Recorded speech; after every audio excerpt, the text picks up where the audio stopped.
찬송가 342장 다 함께 찬양하시겠습니다.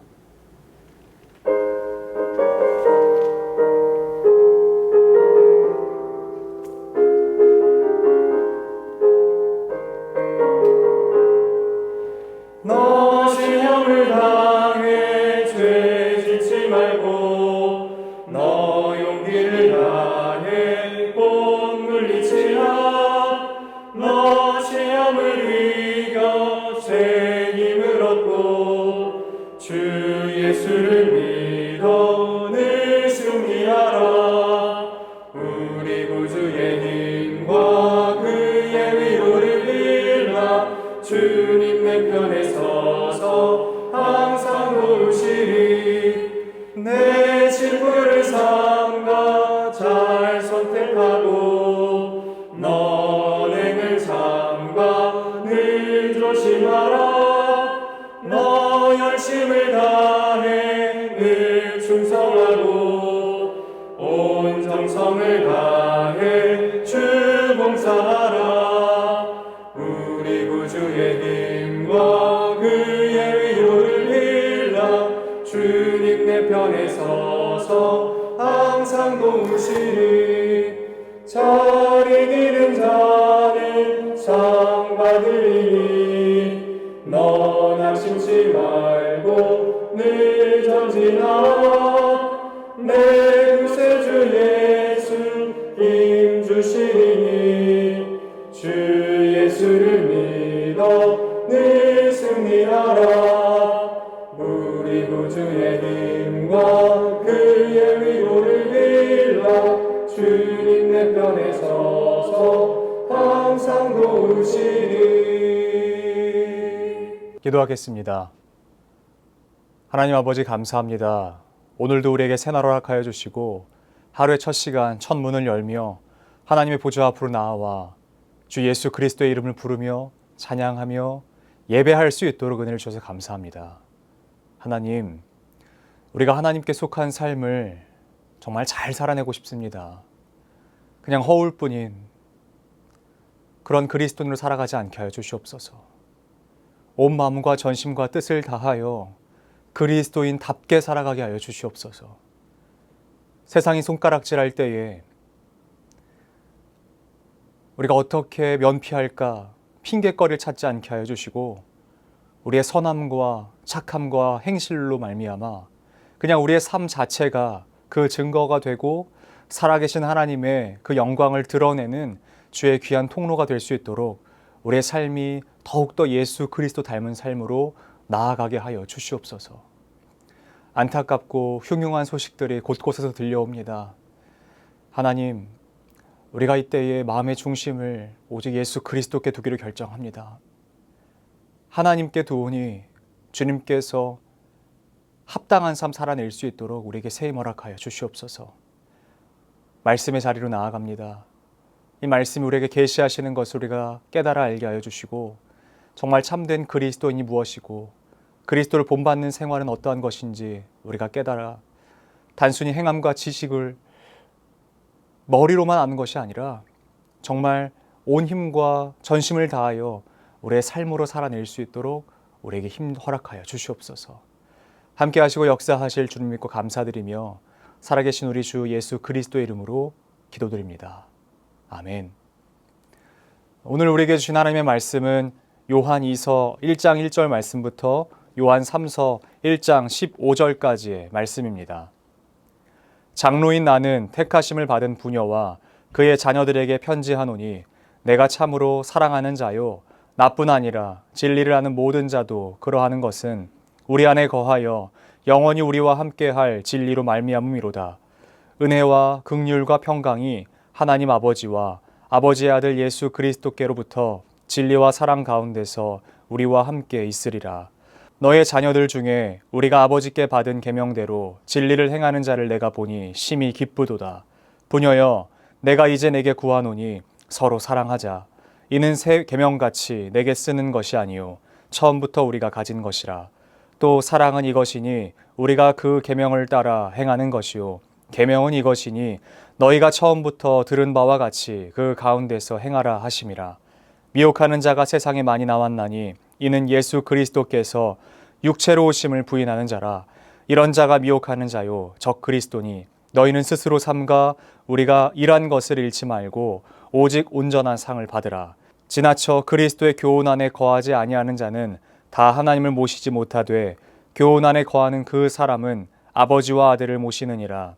누구든지 이 교훈을 가지지 않고 너희에게 나아가거든 그를 집에 들이지도 말고 인사도 하지 말라. 그에게 인사하는 자는 그 악한 일에 참여하는 자임이라. 내가 너에게 쓸 것이 많으나 종이와 먹으로 쓰기를 원하지 아니하고 오히려 너희에게 가서 대면하여 말하려 하니 이는 너희 기쁨을 충만하게 하려 함이라. 택하심을 받은 내 자매의 자녀들이 내게 문안하느니라. 장로인 나는 사랑하는 가이오 곧 내가 참으로 사랑하는 자에게 편지하노라. 사랑하는 자여 내 영혼이 잘됨 같이 내가 범사에 잘되고 강건하기를 내가 간구하노라. 형제들이 와서 내게 있는 진리를 증언하되 내가 진리 안에서 행한다 하니 내가 심히 기뻐하노라. 내가 내 자녀들이 진리 안에서 행한다 함을 듣는 것보다 더 기쁜 일이 없도다. 사랑하는 자여 내가 무엇이든지 형제 곧 나그네 된 자들에게 행하는 것은 신실한 일이니 그들이 교회 앞에서 너의 사랑을 증언하였느니라. 내가 하나님께 합당하게 그들을 전송하면 좋으리로다. 이는 그들이 주의 이름을 위하여 나가서 이방인에게 아무것도 받지 아니함이라. 그러므로 우리가 이 같은 자들을 영접하는 것이 마땅하니 이는 우리로 진리로 위하여 함께 일하는 자가 되게 하려 함이라. 내가 두어 자를 교회에 썼으나 그들 중에 으뜸되기를 좋아하는 디오드레베가 우리를 맞아들이지 아니하니 그러므로 내가 가면 그 행한 일을 잊지 아니하리라. 그가 악한 말로 우리를 비방하고도 오히려 부족하여 형제들을 맞아들이지도 아니하고 맞아들이고자 하는 자를 금하여 교회에서 내쫓는도다. 사랑하는 자여 악한 것을 본받지 말고 선한 것을 본받으라. 선을 행하는 자는 하나님께 속하고 악을 행하는 자는 하나님을 배웁지 못하였느니라. 데메드리오는 뭇 사람에게도 진리에게서도 증거를 받았음에 우리도 증언하노니 너는 우리의 증언이 참된 줄을 아느니라. 내가 내게 쓸 것이 많으나 먹과 붓으로 쓰기를 원하지 아니하고 속히 보기를 바라노니 또한 우리가 대면하여 말하리라. 평강이 내게 있을지어다. 여러 친구가 내게 문안하느니라. 너는 친구들의 이름을 들어 문안하라. 아멘. 저는 오늘 이 말씀을 가지고 너희는 스스로 삼가 라고 하는 제목으로 잠시 하나님의 말씀을 증거하도록 하겠습니다.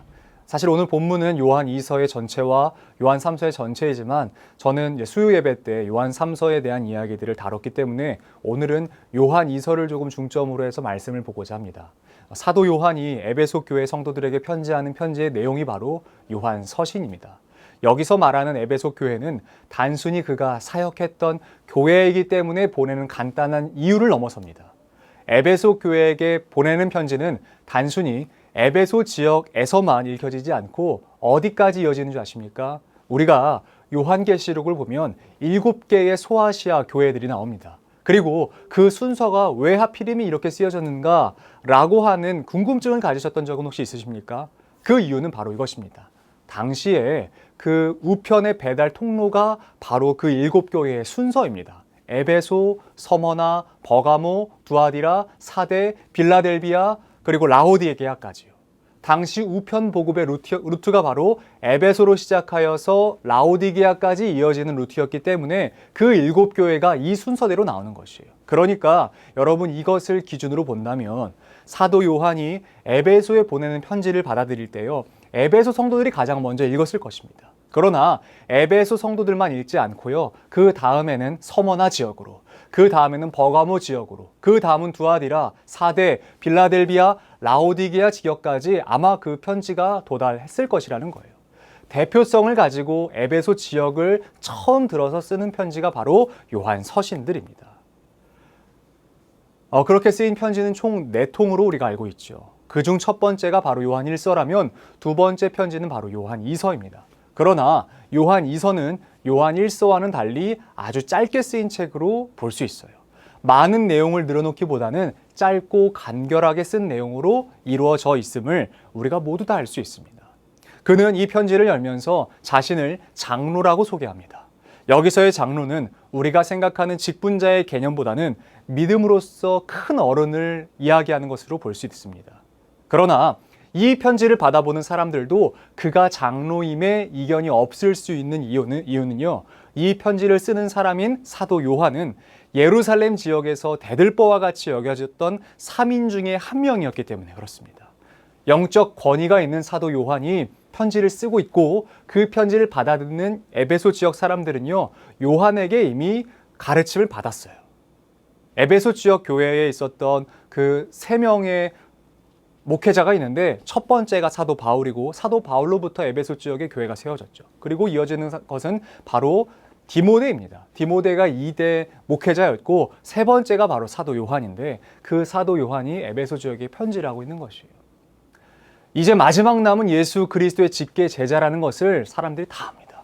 그리고 그는 예수께서 사랑하셨던 제자라는 사실을 에베소 지역 사람들이 다 알고 있는 것이에요. 영적인 권위를 가지고 있는 그가 쓴 편지를 받아들일 때에 어떠한 이견도 없이 이 책은, 이 편지는 우리가 받아들여야 해 라고 하는 것을 받아들일 때 어떠한 이견도 없었던 이유가 바로 그 저자가 아주 명확했기 때문에 그래요. 여러분, 요한 2서는 요한 1서와는 다릅니다. 길이도 다르지만 전개 방식도 달라요. 바로 본론으로 들어갑니다. 인사를 마치자마자 바로 본론으로 들어가요. 그러나 그 간결함 안에서 아주 묵직하게 이야기하는 것들이 있음을 우리가 발견할 수 있습니다. 요한 2서에서 말하고 있는 그 메인 주제는 뭐냐면 하나님의 계명대로 서로 사랑하고 적그리스도를 삼가라는 것입니다.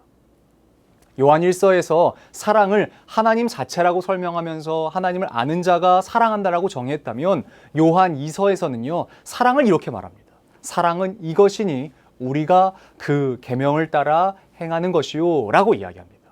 하나님의 계명을 따라 행하는 것을 사랑이라고 이야기를 해요. 그리고 그 계명은 이렇게 말합니다. 계명은 이것이니 너희가 처음부터 들은 바와 같이 그 가운데서 행하라 하심이라 라고 이야기합니다. 여러분, 이렇게 글을 쓰는 표현 방식은 유대인들의 글 쓰는 방식 중에 교환이라는 기법인데요. 동시에 한 가지 방식을 더 썼어요. 그것은 바로 연속이라는 것입니다. 교환은 무엇이냐면 사랑과 그 계명을 따라 행하는 것을 교환시키는 것입니다. 그러니까 동일시하는 것이에요. 마찬가지로 계명은 이것이니 너희가 처음부터 들은 바와 같이 그 가운데서 행하라 하심이라 라고 하는 것과 같이 교환을 시키는 것이에요. 이것을 연속해서 이야기하고 있어서 유대인들의 글 쓰는 방식 중에 교환과 그리고 연속이라는 기법을 동시에 썼던 것을 우리가 볼 수 있습니다. 더 중요한 것은 사실 무엇이냐면 사도 요한은 그 계명을 따라 행하는 것이야말로 우리가 하나님을 사랑하는 것이야 라고 이야기하는 거예요. 우리가 따라가는 그 계명은요, 우리가 처음부터 들은 바와 같이 그 가운데서 행하는 거야 라고 이야기하는 그 내용이라는 거예요. 여러분, 사랑은 내가 생각하는 기준에서 행하는 것이 아니라고 이야기합니다.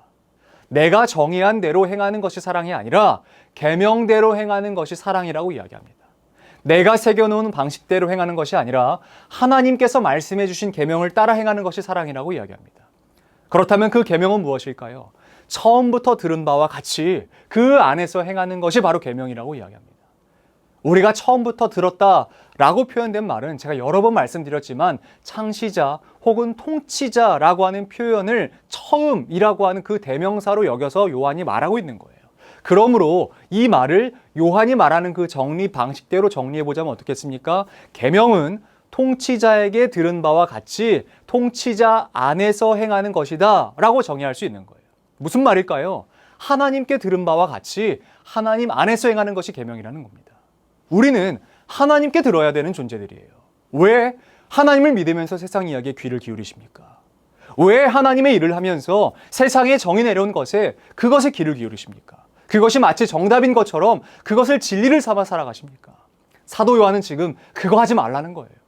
미혹하는 자가 무엇을 가지고 미혹하겠습니까? 바로 그것을 가지고 미혹하기 때문에 그래요. 세상이 말하는 그 진리와도 같이 여겨지는 그것을 가지고 와서 미혹하는 거예요. 하나님께 들어야 하는 내용을 들어야 되는데 그것을 사람들에게서 듣기 때문에 그거 조심하라고 이야기합니다. 여러분, 미혹하는 자가 세상에 얼마나 많은지 모르겠습니다. 그 사람을 조심하라고 이야기를 해요. 그 사람이 행하는 것은 과연 무엇일까요? 사람을 미혹하는 것이겠죠. 어떻게 미혹할까요? 예수 그리스도께서 육체로 오심을 부인하는 거예요. 예수께서 육체를 입고 오셨다는 사실을 부인하게 만드는 거예요. 여러분, 그들의 논지는 이렇습니다. 어떻게 하나님의 아들이, 어떻게 전능하시고 신령하신 하나님의 아들이 이렇게 부정한 육체를 입고 이 더러운 땅에 오십니까? 라고 하는 그들의 논지가 있습니다. 여러분, 그럴싸해 보이지 않습니까? 당시 헬라 문화권 안에 있었던 소아시아 지역뿐만 아니라 갈라디아, 마게도니아 지역뿐만 아니라 이집트 모든 지역 안에서 팽배했던 사상이 바로 무엇이냐면 이원론입니다. 여기서 말하는 이원론은 육체와 영을 완벽하게 분리시키는 것이에요. 그러니까 영은 신령한 것이에요. 육체는 부정한 것이고요. 그러니까 우리의 영은 하나님께서 구원하실 만큼의 중요하고 신령한 영이라면 반대로 육체는 부정한 거라는 거예요. 그래서 고린도 교회에서 팽배했던 것이 무엇인 줄 아십니까? 어차피 우리의 영은 하나님께서 그렇게 중요하게 생각하지 않으셔. 우리의 육체는 하나님께서 그렇게 중요하게 생각하지 않으셔. 그러니까 우리의 육체로는 그 어떠한 죄를 지어도 돼. 라고 말하는 것이 고린도 교회 안에 뿐만 아니라 모든 헬라 문화권 안에 있었던 로마의 통치를 받았던 모든 세계에 팽배했던 사상입니다. 여러분, 그럴싸한 문화라고 하는 이름을 가지고 와서 그 사람들에게 이야기하는 거예요. 어떻게 전능하신 하나님이 이렇게 부족한 사람의 육신을 입고 오시는가? 그럴싸해 보이는 말로 포장합니다. 세상적으로 보면 이것이 훨씬 세련돼 보여요. 논리 정연해 보이기까지 합니다. 그러나 여러분, 이것이 진리입니까? 우리가 정중 어디에 속는 줄 아십니까? 화려한 것에 속아요. 문화라는 이름을 가지고 들어오는 것에 속아요. 처음부터 들어왔던 진리를 두고 앞뒤가 맞지도 않는 궤변에 속아 진리를 팽개치는 것이에요. 사도 요한은 지금 그것 주의하라고 이야기합니다. 사도 요한이 그래서 스스로 삼가라고 이야기하는 거예요. 왜냐하면 지금까지 일해왔던 모든 것을 단번에 잃어버리게 되기 때문에 그래요. 그리고 존재 자체가 파멸될 수 있기 때문이라고 이야기합니다. 오늘 말씀 가운데 기록되어 있는 이 온전하다라고 기록되어 있는 이 상은요, 헬라어 원어대로 그대로 직역하자면 가득한 혹은 충만한으로 표현된 것입니다. 그러니까 여러분, 우리가 받아야 되는 상이 어떤 상인 줄 아시겠습니까? 가득 찬 상이에요. 충만한 상이에요. 풍선 불어보셨습니까? 여러분, 풍선을 불어보시면 풍선 안에는 오직 공기만 가득한 거죠. 마찬가지로 하나님께로부터 우리가 받게 될 상은 이렇게 충만한 상이라는 것이에요. 부족함이 전혀 없는 상인데 그 상을 우리가 미혹에 빠져 잃어버리게 되기 때문에 그 미혹을 빠지지 않기 위해서 스스로 삼가라고 이야기합니다. 오늘 본문 말씀 가운데 표현된 이 삼가다라고 표현된 헬라어는요, 블레포라고 하는 단어입니다. 그리고 이 단어는 사실 삼가라는 용례보다는 훨씬 더 많이 보다 혹은 바라보다 라는 말로 성경에서 많이 쓰여져 있습니다. 그러므로 여러분, 삼가라는 것은 단순히 조심해 라고 하는 것이 아니라는 거예요. 무엇인가 바로 주목하여 바라볼 것을 제대로 바라보라는 것입니다. 주의하여 바라보라는 것이에요. 왜냐하면 여러분, 우리의 눈이 어두워지면 우리의 생각이 흐려집니다. 우리의 분별력이 흐려집니다. 그러나 내 눈을 진리에 두고 집중하면요, 우리는 가짜로 분별할 수 있는 것이에요.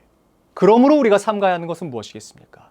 아니, 우리가 보고 바라보아야 할 것이 바로 무엇이겠습니까? 우리가 미혹에 빠지지 않기 위해서 우리가 바라보고 행해야 하는 것은 바로 무엇이겠습니까? 바로 진리이신 하나님을 바라보는 것인 줄로 믿습니다. 우리는 하나님께 묻고 하나님께 들어야 하는 사람들인 줄로 믿어요.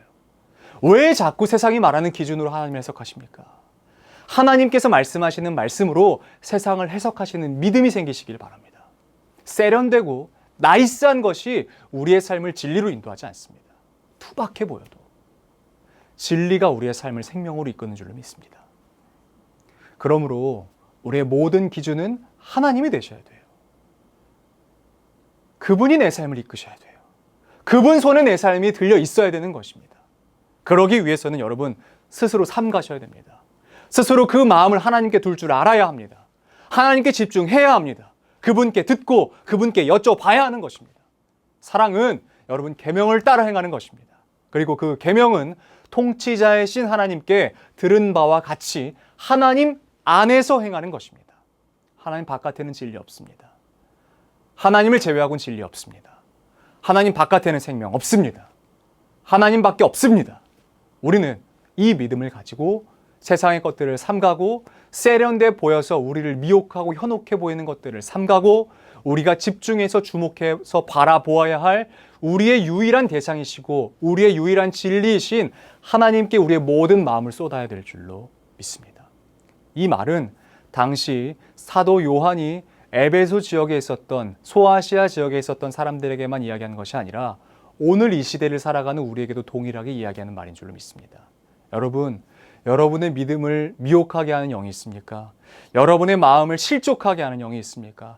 여러분, 그럴 때일수록 우리의 믿음의 눈을 들어서 하나님을 바라봐야 될 줄로 믿습니다.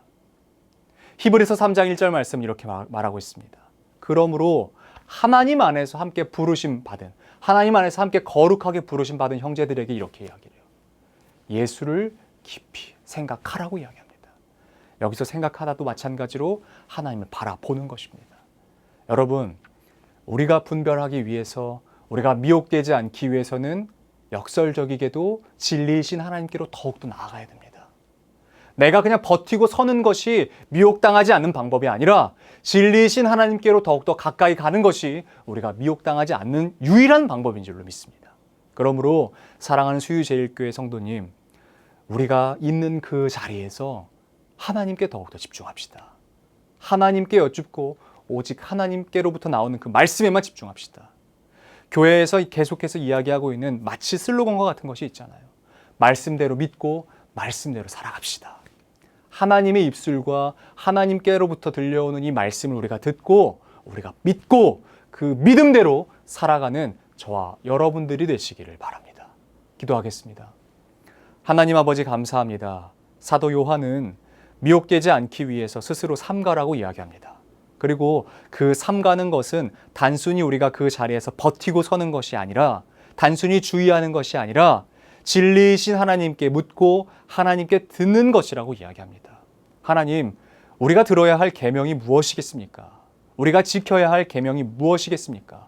바로 통치자이시고 창시자이신 하나님께 여쭙고 하나님 안에서 행하는 것인 줄로 믿습니다. 그것이 바로 하나님께서 우리 모든 그리스도인들에게 요구하시는 사랑인 줄로 믿습니다. 우리 사랑하는 수유제일교회 모든 성도님들이 하나님 안에서 이 사랑의 길로 행하게 하여 주시옵소서. 우리 이어서 주님께서 가르치신 기도로 오늘 예배를 마치도록 하겠습니다. 하늘에 계신 우리 아버지, 아버지의 이름을 거룩하게 하시며 아버지의 나라가 오게 하시며 아버지의 뜻이 하늘에서와 같이 땅에서도 이루어지게 하소서. 오늘 우리에게 일용할 양식을 주시고 우리가 우리에게 잘못한 사람을 용서하여 준 것 같이 우리 죄를 용서하여 주시고 우리를 시험에 빠지지 않게 하시고 악에서 구하소서. 나라와 권능과 영광이 영원히 아버지의 것입니다. 아멘.